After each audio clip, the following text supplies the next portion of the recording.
नमस्कार मेरे प्यारे भाइयों बहनों बच्चों। आप लोग अच्छी तरह से जानते हैं कि इस समय हम श्रीमद् भगवत गीता के एक एक श्लोक की एक एक अध्याय का की गहराई से अध्ययन करना चाहते हैं कि इसमें वास्तविकता में क्या लिखा है, श्री कृष्ण भगवान अर्जुन को क्या समझा रहे हैं। तो इस अध्ययन क्रम में हम लोग श्रीमद् भगवत गीता के अध्याय 15 श्लोक 18 पर आ गए हैं। तो देखिए इसमें श्री कृष्ण भगवान क्या कहते हैं अर्जुन से। तो श्री कृष्ण भगवान कह रहे हैं कि ये 18वां श्लोक है श्रीमद् भगवत गीता का 15वां पाठ का, तो 15वें अध्याय का। तो कहते हैं कि यस्मात्तक्षरं तितोऽहम् अक्षरादपि चोत्तमः अतोऽस्मि लोके वेदे च प्रथितः पुरुषोत्तम। कहते हैं क्योंकि मैं नाशवान जड़ वर्ग क्षेत्र से तो सर्वथा अतीत हूँ और अविनाशी जीव आत्मा भी उससे भी उत्तम हूँ। इसीलिए लोक में और वेद में पुरुषोत्तम नाम से प्रसिद्ध हूँ। देखो पुरुषोत्तम शब्द तो हम लोगों का पूर्व परिचित शब्द है। श्री कृष्ण भगवान तो कहते ही हैं कि मैं पुरुषोत्तम हूँ, लेकिन तुलसीदास जी ने जो रामायण की रचना की है ना, उसको भी पुरुषोत्तम रामचरित मानस कहा गया है।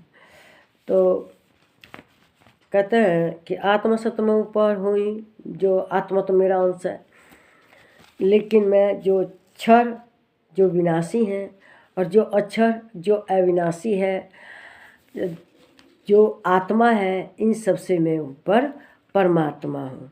इसलिए श्री कृष्ण को पुरुषोत्तम कहा गया है। वे स्वयं कहते हैं मैं पुरुषोत्तम हूँ।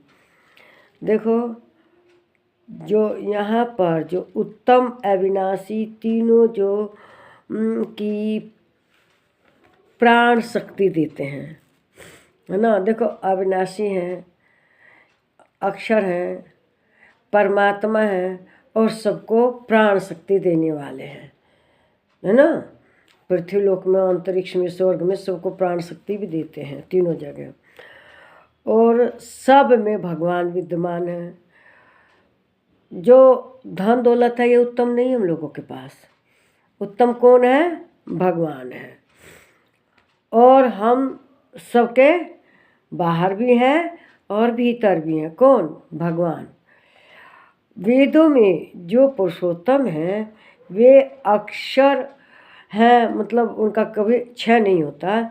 वेदों में इस संसार में जो सबसे अच्छा है वह भगवान ही है। प्रभु को संपूर्ण ज्ञान है, हमें कोई ज्ञान नहीं है। सबका भला भी यही करते हैं, मृत्यु करते हैं तो वो भी कल्याणकारी करते हैं। अब कैसे करते हैं? देखिए जब मृत्यु हो जाती है तो जो आत्मा है इसको क्या मिलता है? कि नया शरीर मिलता है। पुराना वस्त्र, जैसे हम लोगों के पुराने कपड़े फट गए, हम लोग इन्हें फेंक देते हैं और बड़े खुश होते हैं जब नया कपड़ा मिलता है। तो इसी तरह आत्मा भी जब उसे नया शरीर मिलता है तो उसमें बड़ा खुशी होती है। और देखिए जैसे हम लोग हैं, एक ही तरह के ढर्रे के जीवन जीते जीते जीते बोर हो जाते हैं, फिर हमें दूसरा जन्म मिलता है, दूसरी तरह की दुनिया मिलती है, दूसरे लोग मिलते हैं, नए नए मिलते हैं। तो परिवर्तन एक आनंदमय चीज़ है। तो ये मृत्यु क्या है? एक परिवर्तन है और इससे हम लोग बड़े खुश होते हैं। तो लेकिन जो मूर्ख लोग हैं, ज्ञानी है, वे मृत्यु पर शोक करते हैं। लेकिन मृत्यु तो क्या है? एक अगले आनंद की दुनिया देगी। तो इसलिए मृत्यु भी अच्छी है। और ये कहते हैं ये कल्याणकारी है मृत्यु भी, इससे परिवर्तन होता है और मनुष्य आनंद में जीवन पाता है।